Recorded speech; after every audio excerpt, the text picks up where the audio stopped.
Hello and welcome to Todd Talk, where insight meets inspiration. I'm your host, Todd Hiller, and I'm an author, speaker, and longtime community leader, here to guide you on a journey towards fulfillment and balance. In every episode, we'll explore ways to fill life's emptiness, helping you uncover practical tools to create harmony, purpose, and happiness. Whether it's thriving in your career, nurturing personal growth, or simply finding joy in the everyday, Todd Talk is your space for real conversations and actionable advice. So let's thrive together, personally, professionally, and beyond. This is Todd Talk, and I'm thrilled to have you here.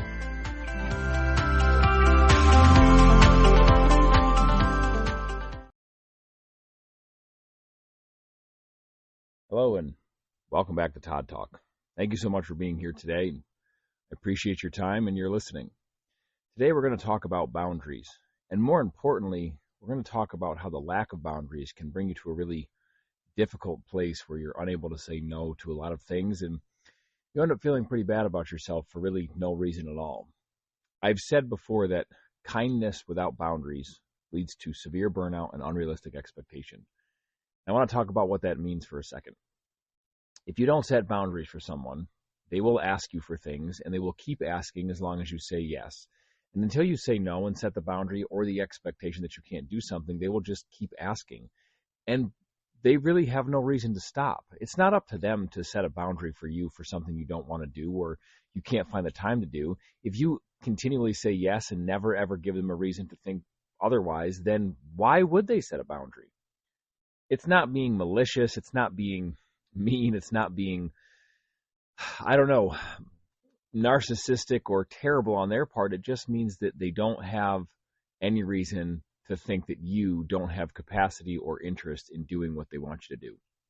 Now, if you followed me for any length of time or follow me on TikTok, you will know that I talk a lot about service to others and how much I do for other people. And through that service to other people is kind of how I got myself into trouble and ended up burned out, and how I really needed to get myself to a better place where I had some time to do some things for myself and didn't spend all of my time doing things for other people.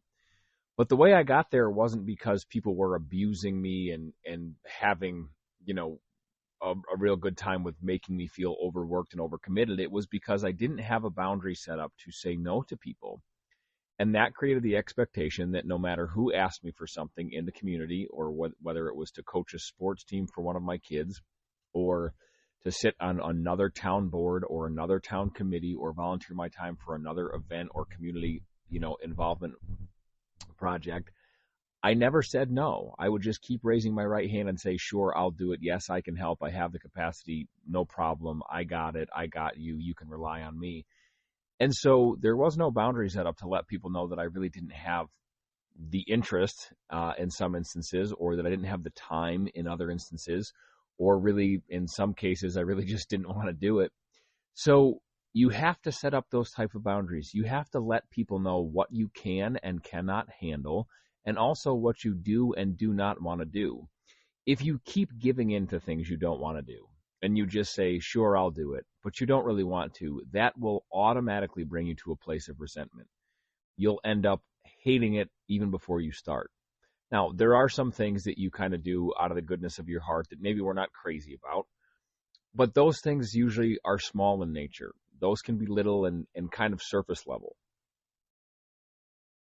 But when it comes to the bigger things and the actual commitments, you have to set up the expectation that people will know that there is a good chance that you will say no, thank you. Or not even a good chance, but that at least there is a chance that you'll say no, thank you, and not help with that 10th or 11th or 12th thing on your plate, because you've already have so many things piled on it, you don't know how you're going to help with something else. A really good example of this is my involvement with town boards and town committees. I ended up on one or two, and apparently I did a really good job. So anytime there was a vacancy on another town board, the people involved in the center of our town and our town community in the town hall would just say, oh, well, ask Todd. I bet he'll do it. He'd be a really good fit.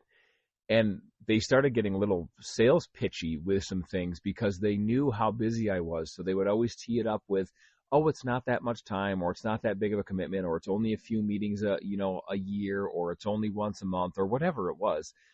But I still didn't set the boundary that, hey, listen, there's a real good chance that if you ask me, I'm just going to say no. And because of that, I ended up with quite the list of things that I had on my plate that I needed to do. And some of them I didn't want to do. And quite frankly, some I just didn't have time to do. So at one time, before I kind of started backing off of things and giving myself some more time and space and energy for myself, here's the magical list of what I used my time for. This was my time without boundaries. I worked full time as a transportation planner. I worked part-time as a fire service instructor at the regional fire school in my area. I managed the farm where I grew up. We raised beef cows and make hay in the summertime and maple syrup in the springtime. That's not a paying job, but that is something that I did with my time. I am a dad of 2 and a husband. I coached my kids' sports teams because why not? I was going to be there anyway, or at least I thought, like, why not? I was the deputy chief of the fire department. I sat on the Inland Wetlands Agency in our town. I sat on the Board of Finance as an elected member of the Board of Finance in our town. I also am the president of a nonprofit. And in addition to all that, I also needed to remember that I actually had a house and a lawn to mow and a family to spend time with and all that kind of stuff to go along with that. So I ended up in this place where, and I also sat on the board of directors for the regional dispatch center in our town. Let's not forget that one, a regional dispatch center in our area. So all of those things kind of piled up, and I took a long look at them, and I said, I am literally going from one meeting to the next, or from one kid's soccer game to a meeting, or from a meeting to one kid's baseball game. And it was really just a lot. And I looked, and the reason I got there was because I had no boundaries. I had no way to measure where my commitment to other people was supposed to stop and where my commitment to myself was supposed to start. Now, one of the other ways I got here was because I have a servant's heart. I love to serve people. I love to do things for other people. I love to give gifts and just of my time and actual gifts that you go to the store and buy. I love to give, and I gave a lot of myself. But the problem was this. I ended up starting to feel bad when I would say no for something or no to something. When someone asked for something, I would get upset and I'd feel guilty saying no. Hear me right now if you hear nothing else in this episode. Saying no is not an insult. Saying no is not a personal attack on that person or their event or their committee. Saying no simply means that you either cannot take that on at the time or that you don't want to. And there is absolutely nothing wrong with that. We have a joke in my house that no is a complete sentence. N-O with a period is, in fact, a grammatically complete and correct complete sentence. Period, end of story. But so many of us get to this place where we feel guilty and we feel upset and we feel, oh gosh, I feel so bad for saying no. The person's going to hate me or they're going to be insulted or they're going to resent me. If you have someone in your life who resents you or gets upset with you because you said you didn't have time or capacity for a commitment that was theirs and that was their idea or their event in general, and they were just asking you for help, that's not someone you need to keep around for very long. And I don't mean you need to go around just, throwing people off of your friends list or out of your social circle. But what I do mean is if they are a true friend of yours, or if they are someone who has any ounce of respect for you, they will happily understand when you say no. If I asked a friend of mine to do something, so I'm the deputy chief of the fire department. If I asked one of my members to do something for me, and they say, hey, chief, I can't do it. I'm really sorry. I don't get mad at them. I don't punish them. I don't tell them at the next fire they're going to have to sit out and watch and they don't get to help. That's not how life works. As a leader and a chief officer, I ask my members to do a lot of things at a lot of different times, whether it's at an incident or either at the firehouse or a training night or a work detail. And sometimes they have to tell me no. If I say, hey, can we meet on a Sunday morning at the station to install some stuff on the new fire truck, and they say, 4 of them say, sure, we can, and 1 of them or 2 of them say, I'm really sorry, but I can't. My kids have sports. Told the wife I'd take her out to breakfast. Whatever it is, I don't put them in my mind in a place where I'm angry and resentful at them. I just understand that they have a life. Like, that's how things work. So get yourself to a place where when you set these boundaries in your head, you realize that setting the boundaries starts with understanding that no is not an insult. It's not something you need to apologize for sure. We as adults in this world, and probably as Americans, maybe it might be a cultural thing, but we apologize for a lot of stuff we don't need to. We apologize a lot unnecessarily, and we're going to do an episode on that too, I think. Maybe we'll call it, no need to be sorry. But we do. I think we use the phrase I'm sorry as a way to I don't know. We serve it up for in a lot of instances that it doesn't necessarily require an apology. We use it as a phrase when maybe we overuse it as a phrase to mean something else. We say, "Oh my gosh, I'm sorry, I can't do that." Okay, well, don't say you're sorry. You didn't do anything wrong by saying you didn't have time to do it. You're just stating a fact. And people ask a lot, well, how do I tell people no without being, I feel like I'm rude if I say no, or I feel like I'm being, not kind. So they ask a lot like, how do I avoid saying I'm sorry, but still tell people no? And my answer to that is something like this. Remove the words I'm sorry from saying no. You don't need to apologize for not being able or interested to do something. It's your life. It's the time you get to spend doing the things you enjoy. So take the I'm sorry right out of it. Now, I understand that that's difficult in some ways, but practice it. And here's some things you can say. Without I'm sorry, without feeling bad, without just blatantly saying no, because a lot of people think that that's kind of rude too. And in some ways it is. Can you help me with this? No. Like, people, oh, okay, well, sorry I asked, So walk yourself to that place too, where you use phrases like, I don't have capacity for that right now. I can't fit that on my plate. My calendar is too full. Things like that take the onus off of, or the focus off of the I'm sorry part and the fact that it's something negative. If someone said to me while I was in the middle of my workday for my day job, can you go run a marathon right now? I would say, nope, I can't. I'm working. First of all, I don't want to run a marathon. I'm not a runner. Could I run a marathon? Maybe. It might take me a long time. But if someone said, can you go do this physically? And I would say no. And I don't need to apologize because I'm committed to doing something else at that time. So in your life, you are committed to lots of different things you love to do, things you like to do. And those are the things we don't make enough time for. So here's what will happen. Here's the beautiful part, at least the beautiful part when it starts to happen when you get there. And it can be a process. Set some boundaries up when people ask you for things that take up your time and your energy. If you start to set those boundaries, if someone says, hey, can you do X, Y, and Z for me? And you finally get to a place where you say, no, I can't. I can't fit that in. I can't find the time. My calendar is too full. Whatever phrase you use, when you get to that point, you will start to realize that opening up more time in your own life to do the things you like and enjoy will make you a happier person in general. The beautiful thing about being a happier person in general is you end up having more to give to other people. So this is one of the best cycles out there. We get so burned out by being overcommitted, by saying yes to everything. We end up in a place where we have nothing to give to other people. And I said this in another episode, but I heard this really beautiful thing once. It said, you shouldn't pour out of your cup into other people and just continually pour and pour and pour. You should make sure you are living in a place where you feel so happy and so sustainably fulfilled that your cup is full and overflows, and then whatever is going to overflow, you pour that into the cups of other people, and everybody is happy. And it's a really beautiful way to look at it. But when you start to do this for yourself, when you start to set these boundaries, and you end up in a place where you can say no to things and not feel bad about it, and you'll start to see, hey, people understand, they get it. Hey, they say, oh, no problem. Good luck with whatever else you're doing. When you get to that place in your life and you start to feel happier and more relieved and less stressed because the weight of, this commitment that's crushing on your shoulders is lifted because you said no to something finally. When you start to feel like a happier person, you will in turn then find more time and ability to give to other people because you will feel happier in general. Now, it's a balance for sure. Don't go hard and say, I'm going to chop off every commitment I have right now and do what I want to do, end up a really happy person, and then 2 months later say yes to every single thing again and end up right back in the same burned out and miserable and tired place. Don't do that. It's definitely a balance. But start there. Start by setting some boundaries with some little things. And people have asked before, like, what does that look like in my day-to-day? How do I pick what I need to say no to? And I would say rank things into two categories. High joy, low frequency, or typically that's the way it works. Things that bring you lots of joy, but they don't occur very often. You don't get to do them very often because you don't have the time.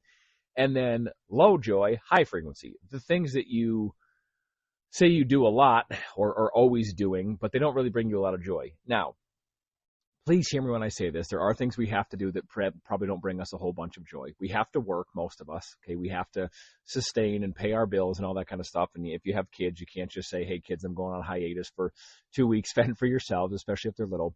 But look at the things that you use your extra time for outside of your regular day-to-day stuff that kind of you use to sustain your normal everyday life.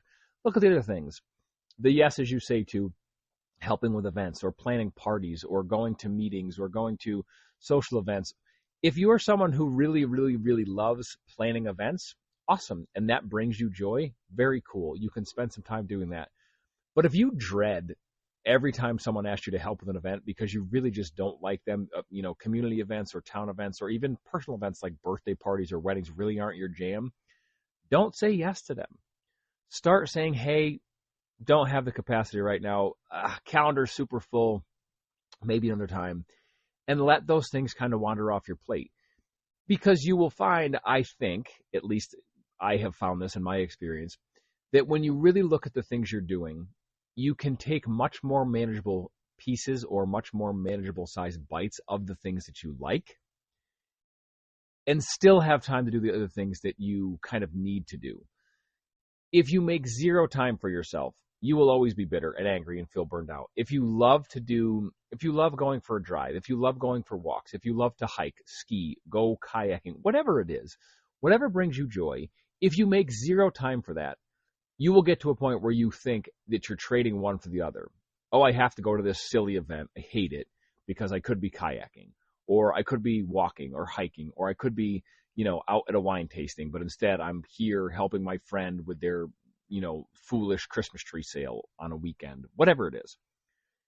But if you set the boundaries ahead of time and you understand what it is that you have time for and capacity for and what it is that you want to spend your time doing, you can give yourself some structure. If you know how long what you want to do takes, you can budget that into your time, literally. If you say every day I want to spend an hour outside breathing fresh air and going for a walk, whether it's hot, cold, raining, or snowing, then do that. Put that into your day. Saturday rolls around, make sure you have an hour to go outside and walk. And if you don't, if you look at all the things you've said yes to and committed to, then that's a problem. Take some things off. If you say, oh, I'm going to have to go to this party at the end of the day, I'm not going to have time to walk because once the kids' basketball game is over, I'm going to have to go right to this party that I don't want to go to, then don't go to the party or go late. I think we wrap ourselves in so many unboundaried things that we really have no idea how much flexibility we could have with things. Saying no to something that takes all day means it frees up a whole lot of time on your plate. But maybe you still want to go, and maybe you can still give a little bit or have some capacity to do it. So maybe you don't say no to the whole day, but you say, hey, I can come help for an hour. Make sure you also understand that your boundaries can have boundaries within themselves. You don't need to say no to one entire day of community volunteering if it's something you enjoy doing. But if you have to go in the middle of the day to a kid's sporting events, or you have to go to the doctor, or you really needed to schedule a dentist appointment, or take your spouse, your mom, your dad, your best friend, your elderly neighbor somewhere to an appointment, make that part of your boundary. Hey, you know what? I know the event is all day. I can give you 2 hours in the morning and 2 hours in the afternoon, but the middle of the day, really, I have some stuff I need to do. That is perfectly okay. And if the people that are involved in the organization don't understand that, then they either don't have boundaries themselves or they're just having unrealistic expectations. However, please keep in mind that the way people get those unrealistic expectations is by us never saying no. I started this episode by saying kindness without boundaries leads to severe burnout and unrealistic expectations, and that's what I mean. So also don't be too offended at first if the people who you are used to working with all the time, whether it's family members or people in your community or teachers or friends or coworkers or relatives or whoever, don't be offended if when you first start saying no to things, they kind of balk a little bit and look at you like, oh, but you're always the person who says yes. I am always the person who says yes. I turned in 2 letters of resignation from 2 town boards literally the same day, and there was a little bit of hesitation. People called me. Oh, gosh, I heard you resigned from the Wetlands Agency and the Board of Finance on the same night. And I said, yes, I did. Oh, well, is everything okay? What happened? Did you get in a fight? Was someone mean to you?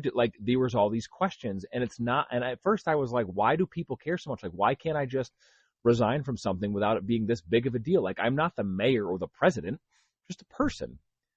But I realized, and I took a deep breath, and I realized that I was the person who literally sat on 4 or 5 different town boards, it was the deputy chief of the fire department and the president of a nonprofit, there was probably some questions from people like, hey, all of a sudden you went from doing all these things and now you stepped away from 2 of them. Did something happen?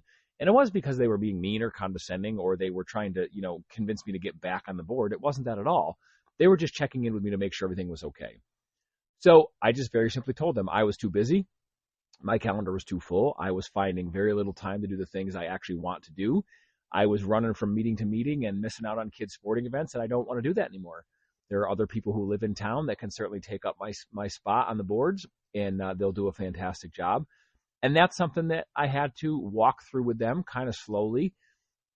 But make sure you don't get upset when the people in your life at first kind of wonder what's going on. Because especially if you are someone like me who is a giver and has a giant servant's heart, there's going to be some questions. They're going to want to know why all of a sudden you stepped back from however many things you did. They're going to want to make sure nothing's wrong. Let them check in with you, have that conversation with them. And it might be really eye-opening for them. One of the people that asked me about it when I said, yes, I did, I listed off all the things that I kind of was involved in and why I took some things off my plate. They were like, wow, I'm glad you did. There was this surprise and this almost kind of this relief on their part that I had given up some things because they were so concerned, because they had no idea I was doing so many things in town at the same time. They're like, how do you even eat and sleep? Like, when do you do that? So be ready for that. Be ready for them to ask you some questions, but also be ready to just have a simple conversation with them about why you did it.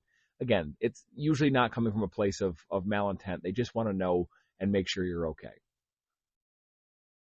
And the last thing I want to say, and we'll probably wrap this up, is that please remember, not all boundaries have to be the same. It's okay that they're different. The people in your life who are closest to you, your spouse, your children, your parents, maybe your best friend, the boundaries you set with them can certainly be different than the boundaries you set with other people, the community, your day job, your second job, your third job, the community, your friends, your social circle, your other parents that you're involved in the school community with, whatever it is. Boundaries can look different. There is no cookie cutter, one size fits all solution to everything. It's a balance. Every person's will be different, and they will look different in different aspects of your life. And here's what I mean. Your spouse or your parents, if you're very close with them, and hopefully you are, they get different boundaries. They kind of get more of your time than the average person, and that's the way it should be. Family is very important. Family first. If you give to your family and you give to your spouse and your parents, whoever it is, and you really get to a point some days where you're like, oh my God, like if I have to bring my mother, father, spouse, whatever, to one more appointment because like they can't drive because they have a broken foot, I'm going to scream. I get that. And I get that it's frustrating. So that boundary might look a little different. It might be a conversation with them. Hey, let's see if we can find you a ride one other day this week because I have so much stuff to do. I haven't had time to grocery shop. It can be if you have an elderly parent or an elderly relative who you go to check on every single day. And there's a day where you're like, listen, it's Sunday. I have no time to relax this week. I need like an hour and a half to myself to take a hot shower and drink a cup of coffee that doesn't get cold. And I have so much other stuff on my calendar on a Sunday. I have to grocery shop and take the kids here, whatever. We're going to find you a different ride on Sunday to do this one thing. Or I'll send somebody else to check on you. They'll come check on you on Sunday and bring you a coffee or whatever it is. Those boundaries can be kind of in the micro here and there because you don't want to just give up the entire commitment, if that makes sense. So you can stay committed to doing something for your family, your spouse, for those who are really close to you. And maybe you make those subtle changes within the actual overall commitment itself. Those boundaries are okay too. We'll call them micro boundaries. Little mini fences that you put up, throughout the course of the relationship or the event or whatever it is, and just say, hey, we're going to take this time away because we can. Those boundaries are okay. And sometimes that's all it takes. Just one day of not having to do this one thing that you always do and keep up with this one single commitment is enough to let you feel a little better about things. Oh gosh, that felt so good. Great. I'm good. I'll be back to normal tomorrow. Awesome. Other times, in the grander scheme of things, with other commitments that people who aren't as close to you, those boundaries look different. If someone asks me now if I want to coach a sports team, my answer is just about always and automatically, no, thank you. it's not because I want to say, well, I'll kind of coach, but I don't want to do it every day, because obviously that's not how that relationship or that commitment kind of works. If you sign up to be a coach, then you kind of have to coach for the whole season. I coached soccer for 2 or 3 different years, and I did not really enjoy it that much. So finally, I said, no, thank you. And they ask every year, hey, we need coaches again. Can you coach soccer? And I very easily say, no, thank you. Now, that's not a commitment that you have to set a boundary within the commitment itself. That's just a commitment you say brings me very little joy, and it's kind of a high frequency because we practice 2 or 3 times a week and have games every weekend. So you just say no. So make sure you remember that your boundaries don't have to be the same, person to person, event to event, organization to organization, instance to instance, whatever it is. Your boundaries can look different with the different aspects and the different commitments in your life. Just make sure you are setting them and you're setting them clearly, and you can also change them. Don't think that you have to set one boundary and that's it, it stays forever. Understand that boundaries can be fluid and they can change. My kids are young now. They like to spend a lot of time with me still, and I'm very thankful for that. So my boundaries look a little bit different. 5 or 6 years from now, when my kids are teenagers and they're like, bro, like, as long as there's food in the house for me to eat, I'll see you like maybe some mornings before school and maybe once or twice before you go to bed. My time with them will look a lot different, and maybe I change my boundary. Maybe if someone says, hey, can you help with the rec league soccer team, I say, yeah, my kids don't play anymore. They're doing their own thing. This is a time that I don't need to be there for my wife or my kids, because it's a time that I have capacity for and time for a commitment. Sure, I'll come back and help with the soccer team, whatever it is. Now, I probably won't in that instance because I'm not really big on coaching soccer. However, you can set different boundaries and just don't be afraid to let them change and let them adapt. I've said before, and we'll talk about this maybe in episode 2 about decision making, all you have to do at first is make the decision. It doesn't have to be forever. And I learned this in the fire service very young from a instructor and a commanding officer who said to me, Hiller, here's your scenario. X, Y, and Z is going on. This is what's happening. Here's the fire. What do you do? And, I started to make a decision, and he said, good. And he said, stop right there. And I said, well, I wasn't done. He said, I don't care. He said, make your decision, make your choice, give your orders, and then keep going towards that goal. If you have to change the plan of attack, that's perfectly okay. You just have to make the decision in the first place. Don't stand there and get analysis paralysis and try to analyze it to death. So that's kind of what you have to do with boundaries too. Go ahead and take a look at the boundaries. Figure out how you want to set them. Figure out where you need to step back in life and make some more time for yourself. And maybe that allows you to open up some time that you can do things for other people that you want to do things for but haven't in the past, yourself included. And don't be afraid to let them change. If 2 years from now, 2 weeks from now, 2 months from now, whatever it is, you want to say, hey, I have to change this because it's really not working out. I think I made a mistake. That's okay. Make the decision in the first place. Set the boundary. Start down the path and see how it goes. If you want to change and adapt along the way, that is absolutely okay. We're going to wrap things up today by reminding you one more time that kindness without boundaries leads to severe burnout and unrealistic expectations. I want you to make sure you set healthy boundaries in your life, and remember, there is no perfect solution. Start somewhere, start anywhere, start small, as long as you just start. Thank you so much for listening. I can't tell you how much I appreciate the time you spend with me. Have a fantastic day, and we'll see you next time.